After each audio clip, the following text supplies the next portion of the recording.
Hello, price allot. தேவனுக்கு மகிமை உண்டாவதாக. எல்லாரும் எப்படி இருக்கீங்க? சந்தோஷமா இருக்கீங்களா? ஒரு சின்ன கேப்க்கு அப்புறம் உங்களை சந்திக்கிறதுல எனக்கு ரொம்ப சந்தோஷம். கடந்த மாதம் 29ஆம் தேதி என்னுடைய திருமணம் நடைபெற்றது. என்னுடைய திருமணம் அற்புதமாக ஆச்சரியமாக நடந்தது. அதுக்காக நான் கர்த்தரை அதிகமாய் ஸ்தோத்தரிக்கிறேன். சங்கீதம் 118:23 வசனத்தில் வாசிக்கிறோம், அது கர்த்தராலே ஆயிற்று, அது நம்முடைய கண்களுக்கு ஆச்சரியமா இருக்கிறது. ஹல்லேலூயா. கர்த்தரால் ஆனது எல்லாமே ஆச்சரியமாகத்தான், அதிசயமாகத்தான் இருக்கும். ஹல்லேலூயா. ஏன் ஆச்சரியமாக அதிசயமாக இருந்தது என்றால், ஜெபம், என்னுடைய ஜெபம், என்னுடைய பெற்றோருடைய ஜெபம், என்னுடைய பாஸ்டர் ஜெபம், என்னுடைய துணைவியாருடைய ஜெபம் மற்றும் அநேகர் ஜெபிச்சாங்க. ஜெபத்தினால் மட்டுமே என் வாழ்க்கையில அற்புதம் அதிசயம் நடந்தது.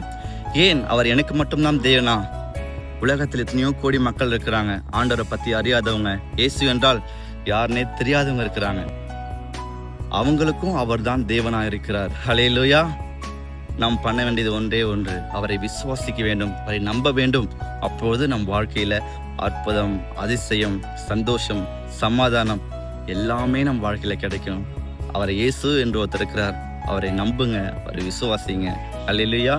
தேவனுக்கு மகிமை உண்டாவதாக. ஆமென்.